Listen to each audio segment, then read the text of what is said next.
Hello world, this is Jeffrey, JGB146 Blake with Team Level 5, coming to you with the next episode in our preview of Unified Minds. This time, we're looking at Dark-type Pokemon, and without further ado, let's dig in. Okay, so we start off with Umbreon and Darkrai GX. It's a tag team Pokemon with 270 HP. He's a big guy. This is what I was talking about when we were looking at Espeon and Deoxys. Umbreon and Darkrai has 10 extra HP. What's the deal? Well, I don't know, but that's not the only reason that I think that Umbreon and Darkrai is better. They have a main attack that does 150 damage. You're still not OHKOing, so why do I like it better? Well, that 150 damage is accompanied by 60 damage snipe to the bench. Now, you have to be hitting an EX or a GX on the bench with that snipe, but generally speaking, one's going to be available unless you're against a single prize attacking deck, and a lot of those are going by the wayside now that we're in a format that makes searching for those Pokemon a little bit more difficult. Let's look a little bit further, shall we? So the GX attack here is arguably even better. For one colorless energy, you prevent your opponent from playing any trainer cards. That's fine. Using it for that purpose is not gonna help you.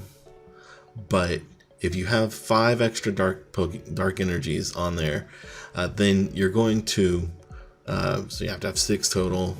One of them can be a different color. But if you achieve that, you get not only to prevent your opponent from using any trainers next turn, but you also take a knockout on whatever they have active. Now, let that sink in. Doesn't matter what the HP is. It can be a Wailord, a Magikarp and Wailord tag team. It can be Mega Sableye and Tyrantiar tag team GX. It can be anything. And you're taking a one-hit KO on it and preventing your opponent from using any trainer cards of any type on the following turn. That means you can take a knockout, 6 energy on Umbreon and Darkrai, and then move it to another attacker.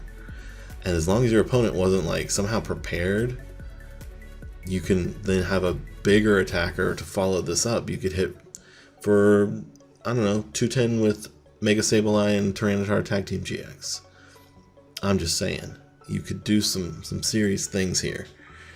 And the main attack lets you soften things up so that if you use this GX, you can then potentially have a weaker Pokemon to hit into as a follow-up to get your final KO. I'm assuming you want to use this GX against a tag team, because why wouldn't you? But with that, we'll go ahead and move on. I think we've talked about it enough for you to understand that I really like Umbreon and Darkrai. But I also really like Mega Sableye and Tyrantiar tag team, because this one hits hard, and I like hitting hard, and it also has a few special effects that are also really neat. So 5 energy, I know it's a lot, but you hit for 210, and if you knock out a GX or an EX, you get to take an extra prize. So you could knock out a tag team as a follow-up hit, and you're taking 4 prizes. Or you knock out a Dedenne, and you take 3 prizes for knocking out Dedenne.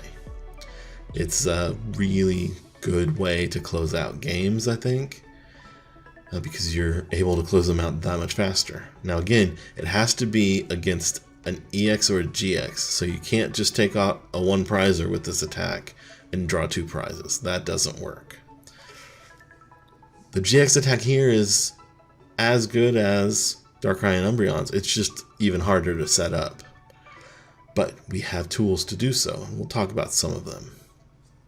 So here, if you have 5 energy, you can hit for 250. That right there might be enough to get you a knockout, and that might be enough for you to just say, hey, I'm going to take a knockout with 250. I had 60 damage snipe. I'm going to take out this Magikarp and Wailord with my 250 GX attack here. I've gotten the energy from Darkrai in ways that we'll talk about, I'm ready to go. That's fine. That could be enough to win you the game. But if you really need it, you might want to attach an extra 5 energies. I know it's a lot. Again, it's possible. If you attach 5 more energies, have a total of 10 energies attached to to Mega Sableye and Tyrantiar. And note, in like expanded format, some of them can be DCEs. Then you're not only hitting for 250, you're hitting for 250 and then discarding 15 cards off the top of your opponent's deck. If this was turn 1, you'd still be discarding 25% of their deck. And it's not going to be turn 1, folks. You've got to get a lot of energy on here to pull off this GX attack. By the time we're this far into the game, it is as likely as not, if your opponent has been deck thinning at all, that they are going to run really close to decking out so they don't just immediately deck out when having 15 cards discarded from their hand. Also, how often could you just lose 15 cards and still say, yeah, I'm going to win this game? It's not that often for me. I tend to need cards from my deck every turn, and if my deck just almost goes away, I'm going to be struggling. Enough said, let's look at some less impressive Pokemon now. We've got a new Alolan Grimer. He's bright green. I don't recall seeing any artwork that have had Grimer this bright of a green, but this one is. He has a 0 energy attack called Collect, draws 2 cards. Kind of nice if you're playing a deck that you need an Alolan Grimer as a basic. This might be the one you want just in case you start him. The other attack for 3 energy does 30 damage. You don't need that one. We're getting 2 new Murkrows, except this one, we may not be getting this one because we already have it in Team Up or in Unbroken Bonds. It's a different artwork, so maybe they're printing it again, but the attack here, for those of you who don't remember, didn't care for Murkrow in Unbroken Bonds, choose 1 card from your opponent's hand without looking. You get to look at the card at that point, and then your opponent shuffles it into their deck. So it gives you a little bit of information about what they're playing, and it removes a little bit of what they want to do. It's kind of neat that you get to see it. The other Murkrow that we're getting, and this one is definitely new, just has a single colorless energy attack called Peck that does 10 damage. I personally would stick with this Murkrow, whether we're getting it in this set or you have to go back and pull it out of Unbroken Bonds. If you're going to play a Murkrow, a Honchkrow deck, I'd go with the one that messes with your opponent a little bit. 10 damage is just rarely relevant enough. Then we have a new Honchkrow. Single colorless attack does 30 damage to any of your opponent's Pokemon. You pick where you want to snipe. This could pair well with Darkrai. Perhaps you're able to take a couple knocks on a Dedenne and then you follow up with a Honchkrow. I'm not saying that's the best idea for a deck, but could be a way to get yourself 5 prizes. We also have a single dark energy attack to do 60 damage, which is, in my opinion, much less interesting. Moving on, we get a new Sneasel. 1 dark, 1 colorless, do 30. We don't like that attack at all. But we also get a new Weavile, and this Weavile is a GX. Weavile has a good ability, an okay attack, and an okay GX attack. So the ability, called Shadow Connection. As often as you like during your turn, you may move a darkness energy from one of your Pokemon in play to another of your Pokemon in play. You don't have to be moving it to or from dark Pokemon, it just has to be a dark energy. It doesn't have to go to your active like it does with Quagsire. It just has to go somewhere. You can do as many times as you want, so if you make a decision and you don't like it, you can reverse it. But if you do that very much in a tournament, you're probably going to get called for slow play or stalling, and I don't recommend it. Then we have an attack called Claw Slash, and Claw Slash is just a flat 130 damage. It's you know, a straightforward attack, 2-hit KO on a lot of things, follow up KO to other attackers. It's not bad, it's not great. We have a GX attack, 1 colorless energy. Search your deck for any number of basic Pokemon and put them directly onto your bench. So that's pretty powerful. If you're really stuck and having trouble setting up, this can definitely turn the tide for you there. You get everything you want out of your deck immediately, put it onto your bench, you're ready to go. Some of the things you might want to get out are maybe some Poiples to evolve into Naganadel, maybe some Carvanas to evolve into Sharpedo. The Sharpedo from our Unbroken Bond set does have an ability that lets you get energy out of your deck. You evolve into it, you get up to 6 energy straight out of your deck. It doesn't count as your attachment per turn. They just have to be the top 6 cards in your deck. We also have Naganadel, the basic Naganadel that we all know and love from Lost Thunder, that lets you get an energy out of your discard every turn. So these two together are sort of how I would pair with Weavile to start powering up some of these expensive attack costs on our dark Pokemon. You might also play some other Pokemon with less expensive attack costs, such as Zoroark and Greninja Tag Team GX.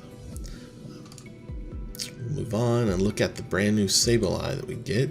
This Sableye has an attack called Mirror Gem, and basically it says if this Pokemon is damaged on the following turn, you get to put an extra 8 damage counters onto the attacking Pokemon. I say extra as if you're putting some to begin with.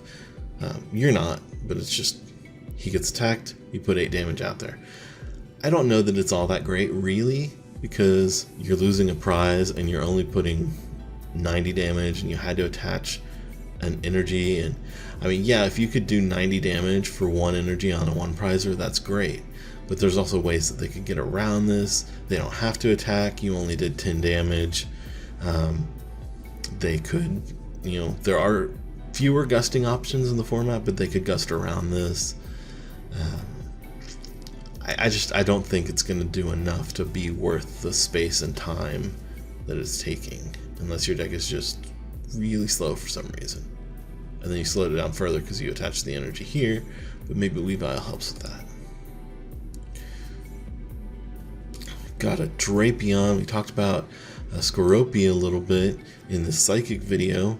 Drapion comes in and follows up, and the question is he good enough? So for a triple colorless energy, or 3 energies of any type, 50 damage for each heads in 4 coins that you flip. If you flip 4 coins, you get 50 damage each, up to 200 damage. If you get at least 2 heads, then your opponent's active Pokemon is poisoned. So really that means up to 210 damage, unless you've got other poison modifications out there. We also have a 4 energy with 2 of them required to be dark for 120 damage. I don't think anyone's ever going to use this attack because they're all going to get greedy. This will average out to be hitting for 110 in the long run. And for 3 energy to hit for 110, it's way better than 4 energy to hit for 120. Sometimes 2. You'll obviously hit bigger numbers. That said, I probably don't see myself playing a Drapion deck unless it's some weird special format. We get a Purrloin. Purrloin has a single colorless attack that just says discard a Pokemon tool from one of your opponent's Pokemon. This could be good if, you know, Field Blower is not in format and your opponent has a tool that is going to enable them to win the game or keep them from losing the game. We don't have anything in format right now that extends the HP of Pokemon, but that could always come back. We could get another, you know, something like a Fighting Fury Belt, and Purrloin would help you discard those. I will note that since this is a dark Pokemon, it's likely to be played in a dark deck, although it doesn't have to be because it's a colorless attack. Dark decks can still play Dangerous Drill to get rid of tools, which sort of makes this a little bit less meaningful. But again, it is colorless, so it is techable if we get to the point that there are tools that matter that much. Purrloin can evolve into Liepard. And that single energy, if it's dark, can do 40 damage, and we don't care about that. It can do for 3 energy, 1 of them dark and 2 colorless, can do 90 damage, which we wouldn't care too much about, except it then says during your opponent's next turn, their basic active Pokemon can't use any attackers. Now, the way I read this, it's an effect on your opponent, not on the individual Pokemon. We'll have to wait until we see, specific wording in the translation on English cards, but it doesn't say your opponent's active Pokemon. Like, it doesn't say the defending Pokemon. It says your opponent's basic active. So it may be turning off attacks from all of your opponent's basics. And if so, this is, pretty good. It's another of the 90 damage lock attacks. And this one may be my favorite one. But if your opponent can just switch out of this, then I take back everything good I said about it, and it's just bad. I don't think we'll see a whole lot of play with Liepard, but it is a way to continue the theme that people were starting to find with Vileplume from Burning Shadows, now that is rotating out of format. We get a Scraggy, who has the single energy swagger attack. You flip a coin, and if heads, discard an energy from your opponent's active. I will say that there are games that I have won with the beginner decks I built for my league using swagger. My opponent ran too low on energy because I was just somehow flipping heads every turn and knocking it off. So I'm not going to say that this is a great attack, but I'm not lying if I say that it wins games. We have a second attack on here, 1 dark and 2 colorless to do 50 damage. I don't like that attack near as much, and I do kind of wish that Scraggy's swagger did 10 damage, like the swagger on the Toxicroak that won me my game. We have a very interesting Scrafty artwork here. Colorless, 2 colorless attack that does 20 damage plus 20 more for each of your remaining prize cards. That means you could do up to 140, which is pretty decent on a 1 prize attacker. But the better you're doing in the game, the worse this is. And it is a stage 1, so you can't use it turn 1 like you can with, say, a Zapdos. So I think that's enough that it's not going to be a major aspect in the game. Of course, doing 70 damage for 3 energy is much, much worse. Closing in on the end, we have 2 more Pokemon left. The first one is a Yveltal with a single dark energy attack to do 20 damage and 20 additional damage if there's a stadium in play. It can be yours or your opponent's. And then we have a second attack, 2 dark and a colorless to do 120 damage. And you have to put 3 damage counters on one of your Pokemon. That is not good at all. We see a lot of play with Giratina with the Distortion Door ability, 3 energy attack, 130 damage, and you put 4 damage counters out there. Well, there are reasons. 130 is infinitely better than 120. It takes knockouts on a lot of basic Pokemon that 120 just doesn't do. It also has a much better ability, and frankly those two things together make me say I don't expect this Yveltal to see play. Finally, we're going to close things out with this beautiful Hoopa card. It's seen a fair amount of play in Japan, mostly, if not entirely, for the first attack here. A single colorless energy. So it's splashable into anything. The attack does 10 damage, and it does 20 more damage for each of your opponent's Pokemon with abilities. So if you remember Weavile with Evil Admonition, well, this is Evil Admonition. That is actually what the attack is named here once again. You're not getting quite the same level of damage as you could get with Weavile, but it still stacks up, and it's a 1 energy attack, and it's on a basic. So, if all of your opponent's Pokemon just happen to have abilities, That's 6 Pokemon that they could have out with abilities. That's 130 damage for 1 energy on a basic. Compare that to Yveltal that we were just looking at, who can't do it even with 3.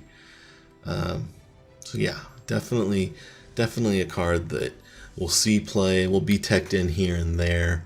I don't know that it'll be played at Worlds specifically, but I do think that it will see a fair amount of play.